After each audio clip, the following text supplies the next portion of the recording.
Hello everyone, welcome to PR three news YouTube channel.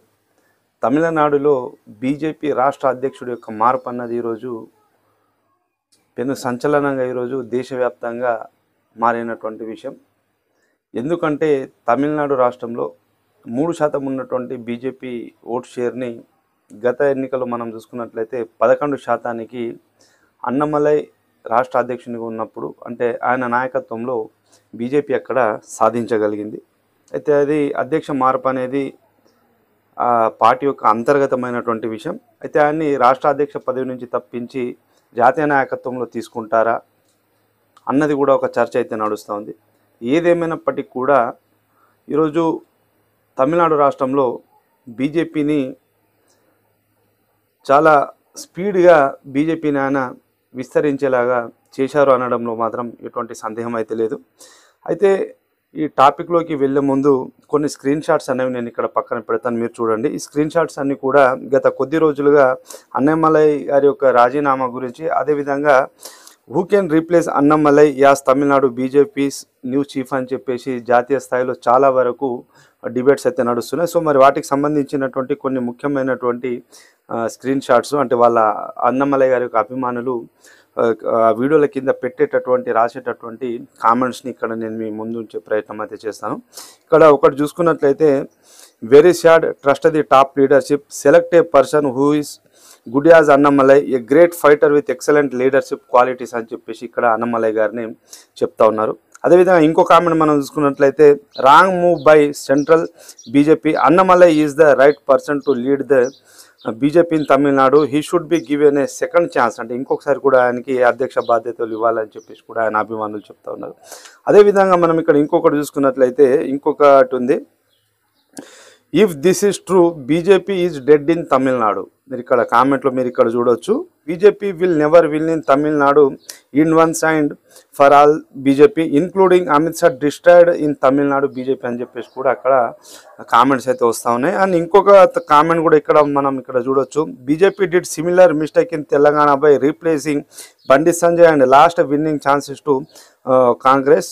Now BJP had gone back by 10 years by removing Annamalai as state president. కొన్ని comments అనేవి అయితే ఉన్నాయి. So ఇవన్నీ కూడా netizens రాస్తూ ఉన్నారంటే జాతీయ మీడియా ఛానల్స్ ఏవైతే ఉంటాయో అందులో డిబేట్స్ అనేవి చాలా రోజులుగా నడుస్తూ ఉన్నాయి. మరి ఎవరు రీప్లేస్ చేస్తారు, ఏం జరిగింది అంటే ఏం జరగబోతుంది తమిళనాడు రాజకీయాల గురించి. సో చాలామంది ఈ విధంగా కామెంట్స్ అయితే పెడతా ఉన్నారు. సో ఇక్కడ ఏది ఏమైనప్పటికీ కూడా మనం ఇక్కడ ఒక విషయం మాత్రం చాలా క్లియర్గా అయితే చెప్పుకోవచ్చు, తమిళనాడులో బీజేపీని అందరికీ కూడా అంటే తమిళనాడులో బీజేపీ అన్నమలై గారి కంటే ముందు కూడా ఉంది, ఆ తర్వాత కూడా ఉంటుంది. అది నిరంతరం జాతీయ పార్టీలు అనేవి ఎప్పటికైనా ఉంటే ఓటమి గెలుపులు అనేవి చాలా సహజంగా ఉంటాయి. కాకపోతే ఏంటిదంటే ఆయన ఒక మాస్ లీడర్గా అయితే రూపాంతరం చెందడం అయితే జరిగింది.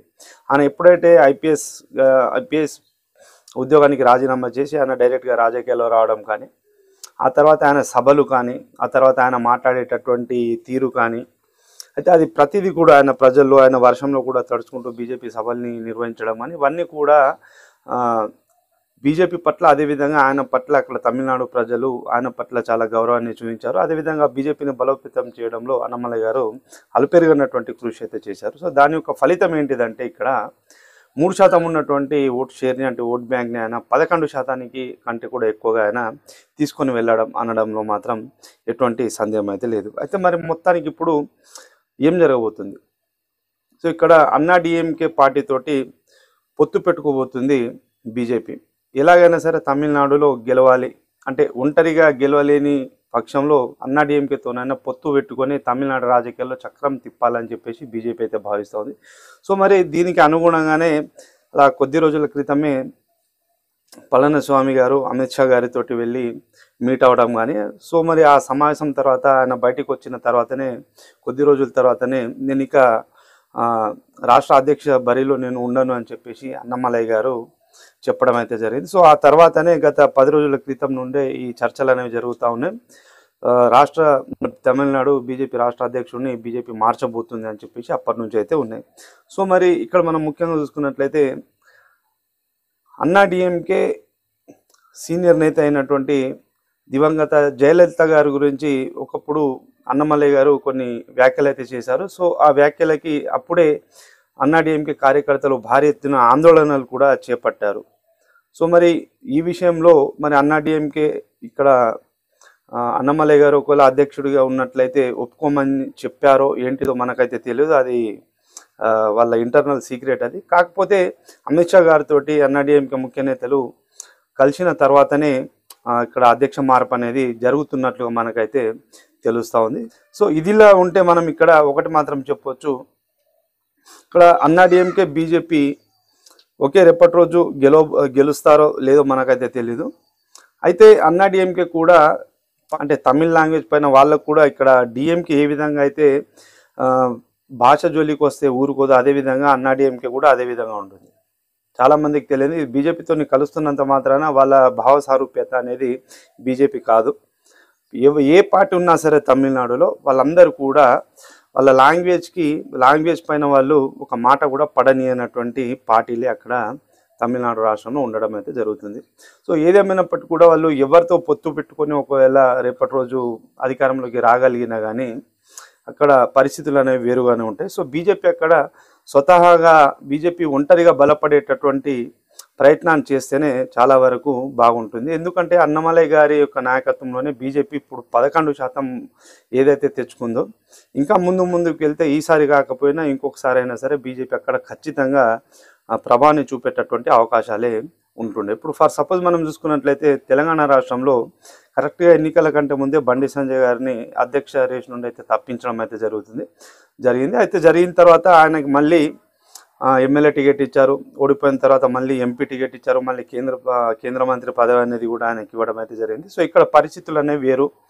తెలంగాణలో బీజేపీ చాలా కాలం నుండి ఇక్కడ గ్రౌండ్ రూట్లో ఇక్కడ బీజేపీ అనేది చాలా బలంగా ఉంది, అంటే కంపేర్ టు తమిళనాడు. సో మరి ఇక్కడ అధ్యక్షుని మార్చినా కానీ ఇక్కడ 8 సీట్లు ఎమ్మెల్యే 8 సీట్లు ఎంపీ గెలిచింది కదా అని చెప్పేసి చాలామంది డిబేట్లలో చెప్తా ఉన్నారు. సో తెలంగాణ పరిస్థితి ఇస్ డిఫరెంట్. తెలంగాణలో బండి సంజయ్ గారి నాయకత్వంలో పార్టీ ఈరోజు గ్రామీణ ప్రాంతాలకు కూడా తెలంగాణలో బీజేపీ వచ్చింది. అండ్ జిహెచ్ఎంసీ ఎన్నికల్లో గతంలో ఏ ప్రభావం చూపకపోయినా బండి సంజయ్ గారి నాయకత్వంలో 40-45 సీట్ల వరకు జిహెచ్ఎంసీలో గెలుచుకుంది బీజేపీ పార్టీ. దుబ్బాక సీట్ కానీ హుజూర్ నగర్ ఇవన్నీ కూడా బండి సంజయ్ గారి నాయకత్వంలో, అదేవిధంగా బండి సంజయ్ గారి యొక్క ప్రజా సంగ్రామ యాత్ర వల్ల తెలంగాణలో బీజేపీ అనేది చాలా వరకు వెళ్ళింది. అయితే ఆయన్ని తప్పించిన తర్వాత కూడా 8 ఎంపీ సీట్లు వచ్చాయని ఎమ్మెల్యే సీట్లు వచ్చాయి, 8 ఎంపీ సీట్లు వచ్చాయని చెప్పేసి అంటున్నారు. ఒకవేళ ఆయన అధ్యక్షుడిగా ఉంటే 8 కాదు దాదాపు 20 నుండి 25 వరకు ఎమ్మెల్యే స్థానాలు తెలంగాణ రాష్ట్రంలో బీజేపీకి అయితే వచ్చేవి. అందరికీ కూడా చాలామందికి తెలియనటువంటి రాజకీయ సమీకరణాలు. సో ఇది తమిళనాడు సంబంధించినటువంటి ముఖ్యమైనటువంటి రాజకీయానికి సంబంధించినటువంటి ఒక చిన్న సమాచారం.